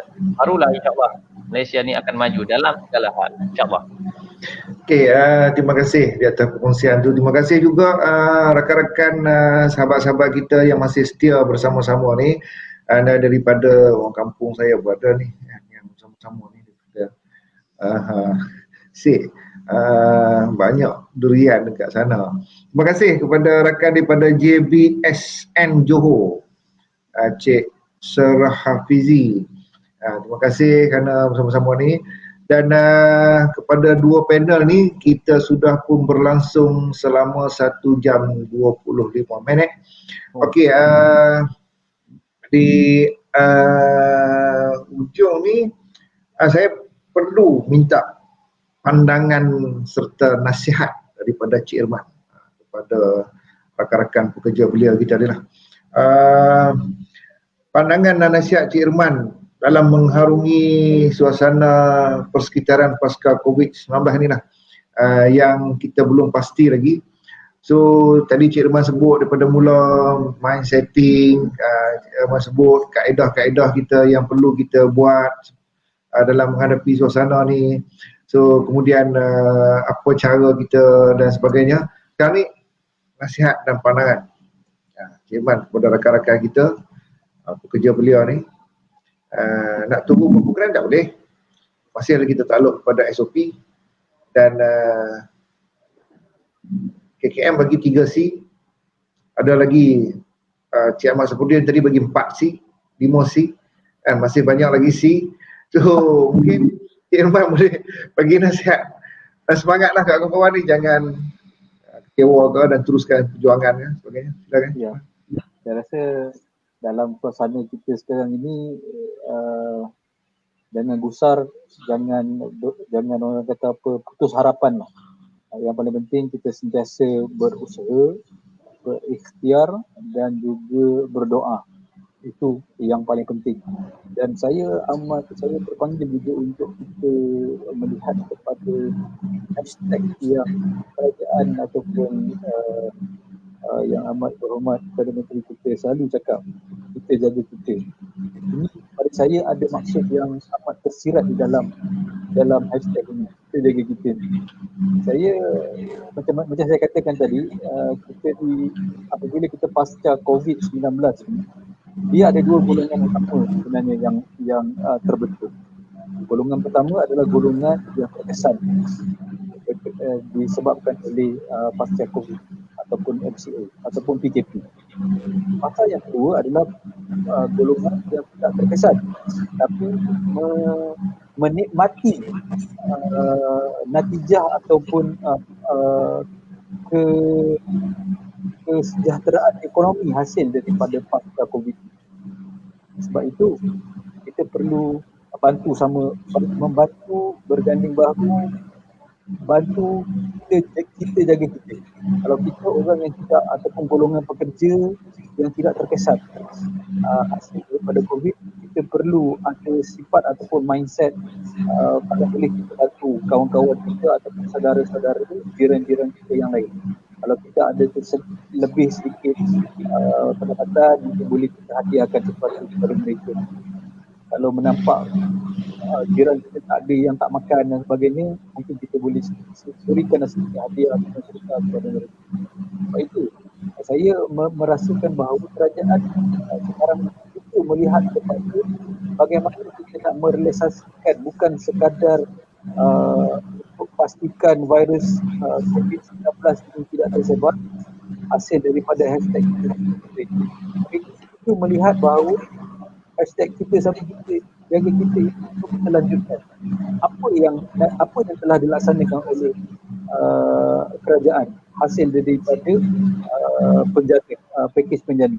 Kalau Cik Hasri dan juga rakan-rakan yang lain baca betul-betul dalam terah ketiga dalam merangsang ekonomi negara, paling last sekali apa yang kerajaan nyatakan bahawa mereka akan cuba untuk melihat bagaimana mereka mewujudkan orang kata apa, suku prihatin. Suku prihatin itu sebenarnya berikan ruang kepada orang besar sebenarnya yang ada bisnes yang prosper masa zaman COVID untuk bantu kerajaan bina balik negara kita. Diberikan open, buka sukuk prihatin kepada mereka yang berduit, bantu negara invest balik kepada kerajaan untuk kerajaan bantu bina negara kita. Itu hasil daripada pemikiran pada saya, pemikiran yang kuat, yang sejagat, yang telah kerajaan yang amat menteri dan juga barisan kabinetnya melihat perkara ini. Mereka melihatkan bahawa kita perlu bantu, tak kira lah kita ni siapa, kalau kita ada duit sumbang balik kepada negara, masuk dalam beli sukuk prihatin ini untuk kerajaan guna balik duit itu untuk bangunkan negara kita. Inilah dipanggil maqasid syariah yang kerajaan lihat perkara ini merantasi semua perspektif dan mereka melihat bahawa kepentingan untuk kita jaga kita ini yang tersirat roh spirit yang tersirat perlu kita serlahkan untuk kita pastikan negara kita ini boleh bangun semula, pacu semula ekonomi kita untuk berjaya sesaing dengan negara-negara lain. Itu saya rasa pandangan saya lah, bukan nasihat tapi pandangan saya kepada semua orang, khususnya kepada warga-warga ataupun orang-orang yang tidak terkesan untuk bantu balik negara. Tak kira lah dengan apa aspek sekalipun, kita perlu. Itu tanggungjawab social obligation kita kepada negara kita. Semangat cipta kepada negara, semangat patriotism kita kepada negara kita. Saya rasa itu conclusion daripada perbincangan kita. Wallahualam. Okey, terima kasih Cik Aman. Sementara kita nak minta admin invite rakan-rakan viewer kita untuk bersama-sama untuk memberi pandangan dan maklum balas viewer kita ni, saya seterusnya pergi ke Cik Ahmad Safarudin lah untuk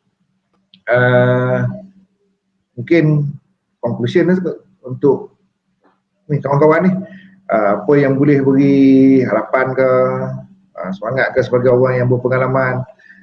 Minda kena steady dan ni kita tak pasti lagi ni, program tak buat lagi ni, banyak lagi, banyak online ni tak turun padang lagi ni, so SOP pun belum clear, so apa boleh Cik Safuddin share gimana?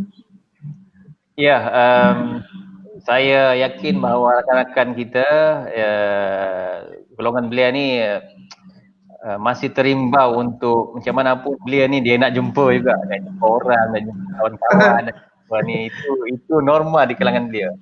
Cuma pesanan saya ada dua pesanan. Yang pertama sekali kepada pekerja belia ataupun dalam bahasa Inggerisnya youth worker. Pesanan saya bahawa kerja kita makin banyak dalam bentuk yang mencabar dan baru. Tetapi yakinlah bahawa kena kekalkan the essence is there walaupun in new form. Maksudnya kena kekal tegar kepada semangat prinsip pekerja belia walaupun dalam dunia form yang baru. Maksudnya walaupun kita pakai online tetapi semangat kita untuk mendidik itu kena tetap sama.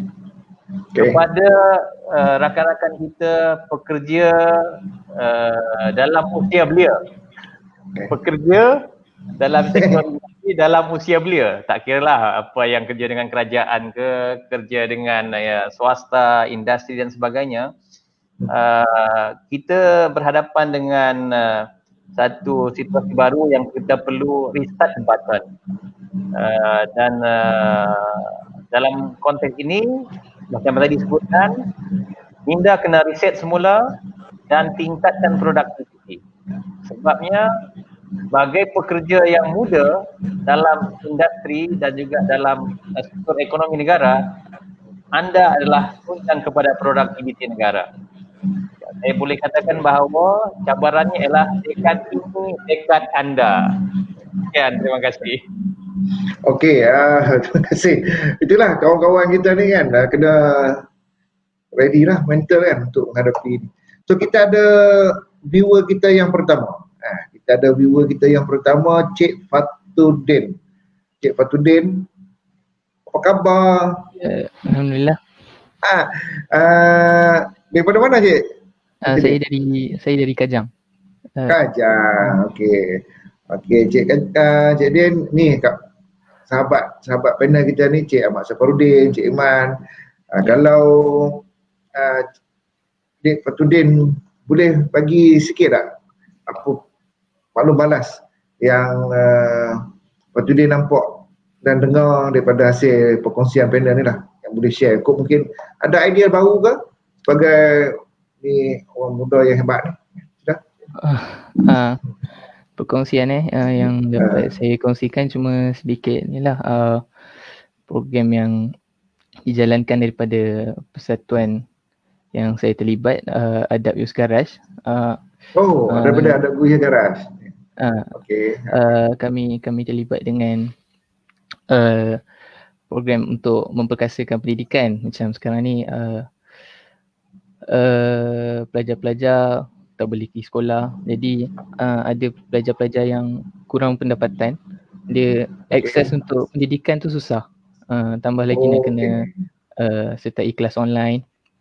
Jadi kami cuba sediakan akses dalam garasi yang kami ada, dalam cawangan yang kami ada. Kami sediakan tempat macam kelas mengikut SOP yang disediakan. Jadi dalam beberapa orang dalam satu ruang tu dia dapat sertai kelas atas talian lah. Mungkin dalam satu ruang tu boleh dapat dalam 10 orang dalam satu komuniti tu. Dan mereka setiap cawangan tu terus serentak mengikuti kelas atas talian. Setakat ni ada kelas matematik dan sebagainya lah. Itu antara. Ya, okey. Macam mana komen Cik Din terhadap pandangan panel ni? Okey ke? Share perkongsian ilmu yang tengok hari ni. Okey. Okey. So kawan-kawan semua sihat di Adab Youth Garage? Alhamdulillah semua sangat aktif. So pesanan tu berhati-hatilah, kita masih lagi dalam PKPP, dalam usaha sebagai profession kerja beliau ni, supaya dapat menyumbang bakti lah. So thank you lah kerana dapat bersama sekejap dengan kita so baik. kita ada lagi admin yang boleh ni. Okay. So thank you Cik Din lah. Terima kasih. Salam kat kawan-kawan. Okay.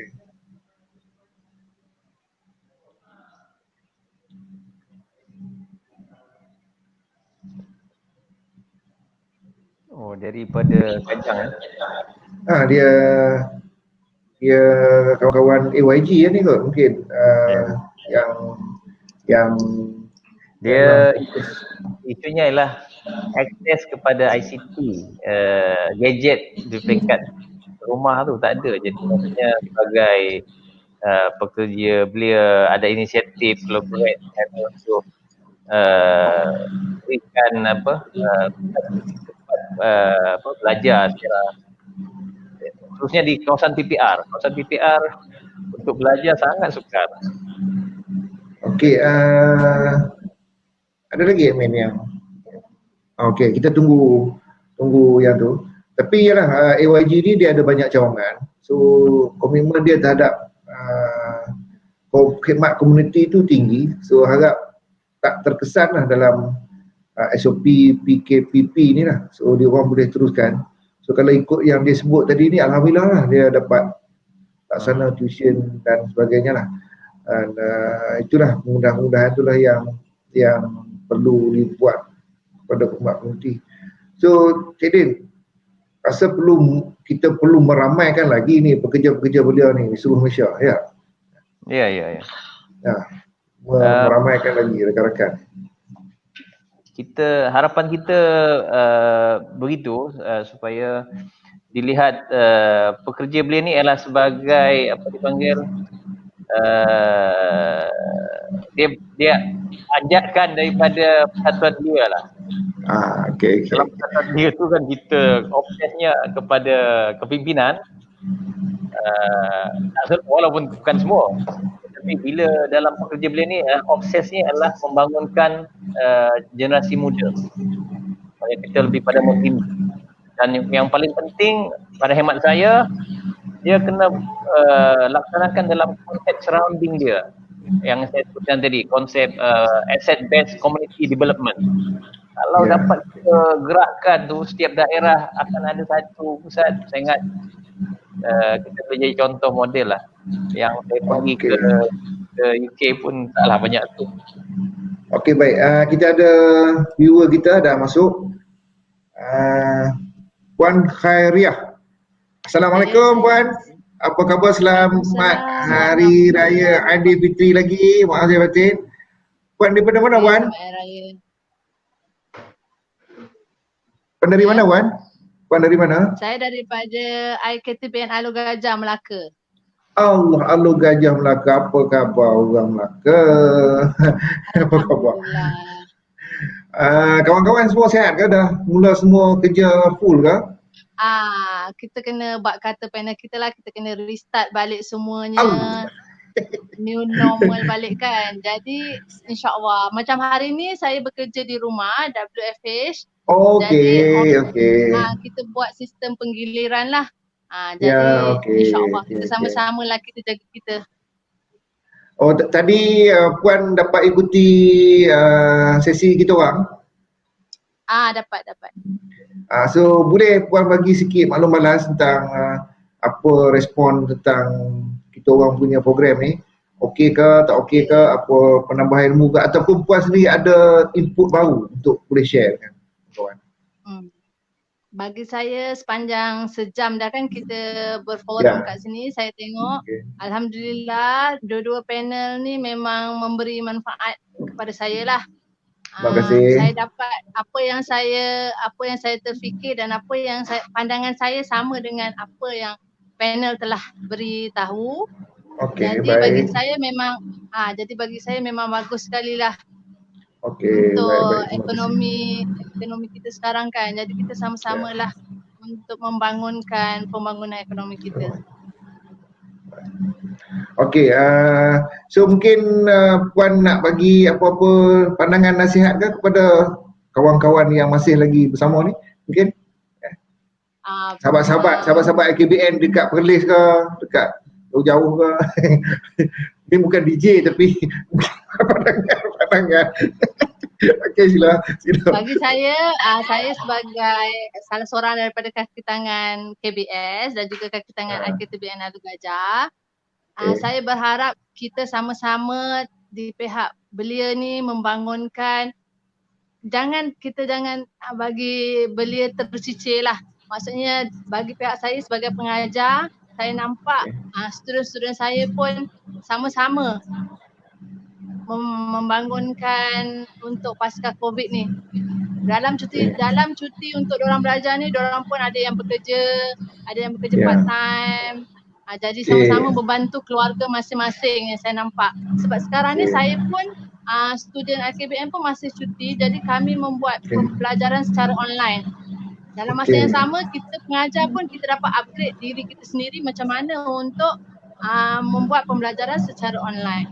Jadi sama-samalah kita mendapatkan ilmu yang lebih lagi lah. Itu saja. Okey, sebelum kita nak berpisah ni Puan, saya ambil kesempatan ni lah mewakili rakan-rakan PI-Lead lah ataupun kepada semua lah. Sebab saya dapat maklum student IKBN telah membantu frontliner dengan menyediakan equipment. Ya, betul. Saya tak sure berapa jumlah tapi saya tahu jumlah yang banyak dan dia orang memang banyak membantu. Thank you very much. Kan kerana memberi sumbangan kepada negara lah. Thank you. Sampaikan salam assalamualaikum kepada anak-anak murid Puan. Okay, so thank you. Kita jumpa lagi ya Puan. IKBN lain pun mengucapkan terima kasih juga kepada ILEAD. Ya, okay. Thank you Puan. Jumpa lagi insyaAllah. Okay, bye. Assalamualaikum. Waalaikumsalam. Terima kasih. Ya, sama. Okey, Cik Irman dengan Cik Saifuddin, for the last word, kita dah sampai penghujung. Mungkin Cik Irman boleh bagi apa-apa yang mungkin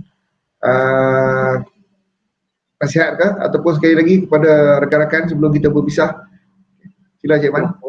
Pada saya perlu melihat perkara COVID pasca COVID-19 ini sebagai suatu perkara yang opportunity bagi kita, ambil dia sebagai satu pengajaran positif, dan kita perlu bergerak seiring dengan apa yang kita hasratkan untuk pastikan survivability beliau, survivability keluarga, individu dan sebagainya terus terlaksana dan dijaga dengan baik. Itu pandangan saya, itu nasihat saya lah. Terima kasih. Okey, Cik Saifuddin, mungkin ada beberapa pesanan kepada rakan-rakan di luar sana. Ya, sebagai sebuah negara, kita harus bergerak terus ke depan untuk berhadapan dengan cabaran ini secara bersama-sama, dan kena yakin bahawa Allah berfirman inna ma'al usri yusra. Maksudnya dalam kesusahan itu akan ada kesenangan ataupun jalan-jalan keluarnya, dan kita mengharapkan bahawa kita ni diberikan hidayah dan yang terbaik untuk diri kita, keluarga kita, masyarakat kita, negara kita dan agama dan bangsa kita, insya-Allah. Sekian. Okey, terima kasih kepada kedua-dua panel, Encik Ahmad Safarudin bin Muhammad Yusof daripada Federasi Kebahasaan Pekerja Belia Malaysia, Cik Saudara Muhammad Irman dan Muhammad, aktivis belia, daripada staf kakitangan Bank Negara, kerana sudi untuk hadir bersama-sama. Saya pun ampun maaf kepada semua rakan-rakan viewer, dan kerana masalah teknikal kita terlewat hampir setengah jam tadi. Namun begitu, saya rasa objektif kita pada hari ini tercapai dan kita dapat rumusan yang baik. InsyaAllah ilmu yang kita kongsi ini semoga-moga dapat memberi manfaat kepada semua. Dan Cik Irman, jangan serik, boleh datang lagi. Kalau dah pergi ke Sarawak pun kita online lagi. Mungkin kluster kita orang yang lain, kita orang ada banyak kluster, ada 4. Kita orang KMI, Modal Insan, ada kluster Kejaya, ada kluster Kepimpinan, ada kluster Kenegaraan. So mungkin kluster Kejaya perlukan Cik Irman sebagai subject matter expert lah untuk dia orang punya ni selepas ni. Cik Saifuddin memang rakan sepasukan kita orang di Modal Insan, sebab kita perlukan dia sebagai perujuk utama. Dia core business dia itu. So terima kasih kerana kedua-dua. Thank you very much juga kepada UKK iLead dan kerana dapat menyediakan ni, urus dia, admin, terima kasih. Thank you kepada pengarah Cik Muhammad Pendia, Lais Zakaria, pengarah Modal Insan, rakan-rakan di kluster Modal Insan, terima kasih. Saya pun ampun dan maaf sekiranya ada salah dan silap. Terima kasih kepada semua viewer-viewer kita ni.